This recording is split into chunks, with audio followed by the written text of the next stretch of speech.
Hello everybody from SoliVita. I'm Dr. Novak. I happen to be a resident of SoliVita.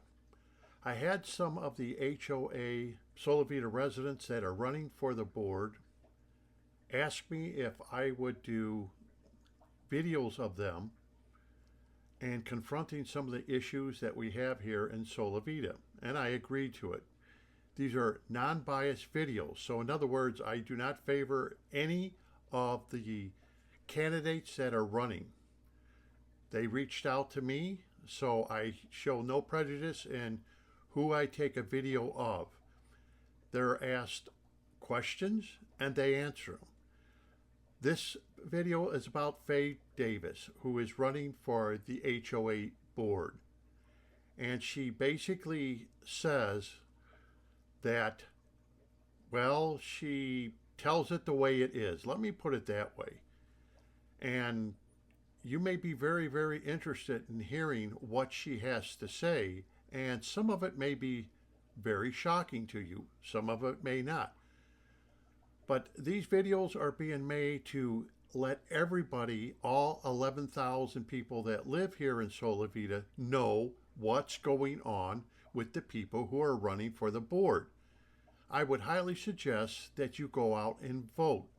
It is very important, no matter who you vote for, it's very important that you vote. We have a lot of problems here in SoliVita. They need to be solved. We need to have transparency. So I have done a video, well, FAYE Davis, Gene Foster will be another video I have done. And like I said, these are at the request of the candidates running.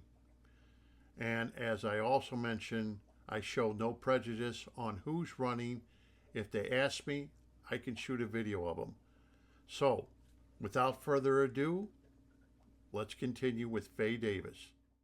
We don't have a chain of command. A little bit more concerned about the bigger issues, like voting, and some of these things that you say that the board's going to vote for us on some bigger issues, and when they should put that up for a vote for the entire community. But they're not required by law to do that. And let me explain. There's that by bylaw. That's- Because I served on an HOA board here in Florida, and we did have a limit of what we could do. But here we don't have that. Our HOA has a big check. I know, but here we don't have that. So they can't make the decision. They have the right to do that. I was on an HOA board, or I bought a distressed property in Illinois for $100,000. 3 months later, our board passed a $25,000 special assessment. We had 3 months to pay $25,000 or they were going to lien our property. I organized the residents. 75% of the residents gave me their proxy. I walked in, I recalled the whole board, and I sat in a board, and I removed the special assessment. So I realized then, wow, if I'm going to be in a HOA, I better pay attention. And I have paid attention ever since I bought my home here. I've been watching what's going on with the amenities from the beginning. I, being gullible, I guess, believed that if everybody knows what's going on and when we had a resident-controlled HOA, it would be better. Because we all want the best for our community, right? That's what I thought. But then I joined a committee and I found out that nobody was allowed to come to the committees. Nobody's allowed to talk. We have 4 people instead of 5. All they have to do is appoint a 5th member. They never did it. 11,000 people should be represented by at least a 7-person board, period.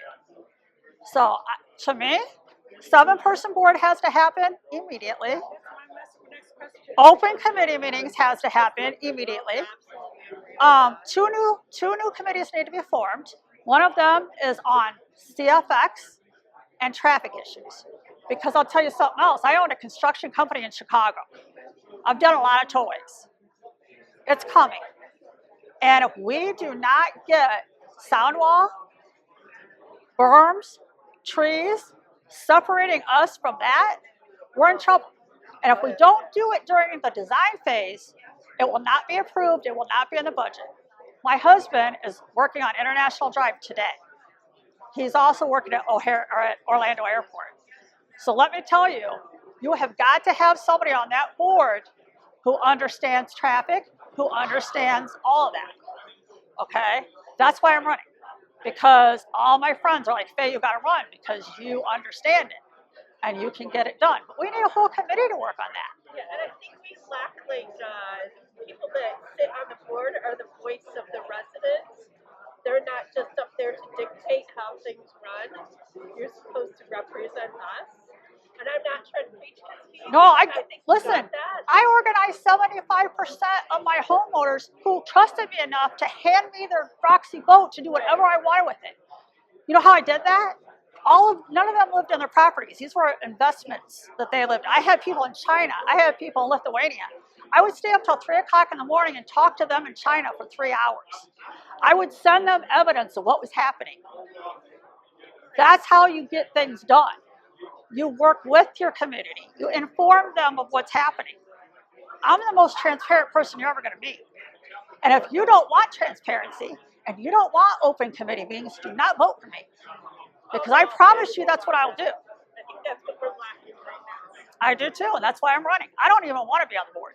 I promised my husband I wouldn't. But The problem is you're probably from the Midwest, and a lot of this is controlled by East Coast people. yeah, And this board and everything. And we need people like yourself to have a different point of view. And we can send there to do some good business. yeah. Well, my biggest problem, the only reason I'm running, is I was very upset that we only have 4 board members representing us, because they could have easily appointed another person.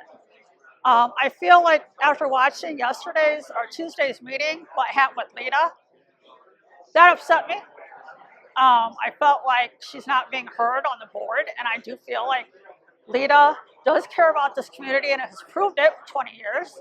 So to me, that was a red flag. I just don't understand why anybody would want to keep our meetings closed.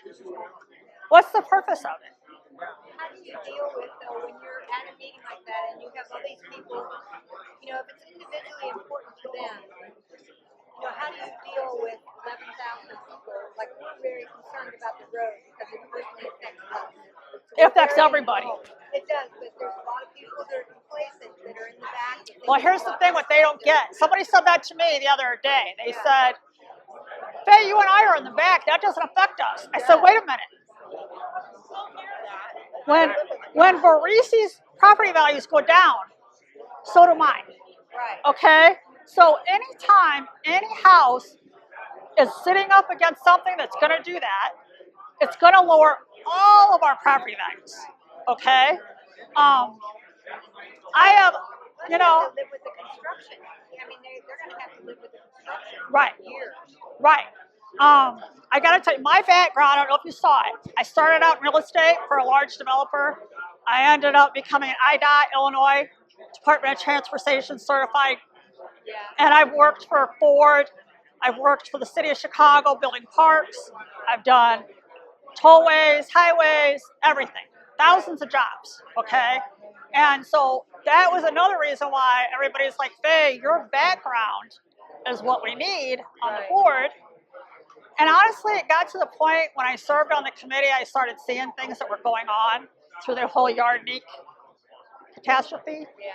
And that's what upset me.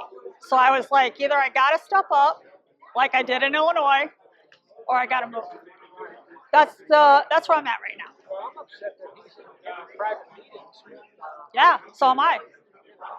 How's that work? And some of they say some of that is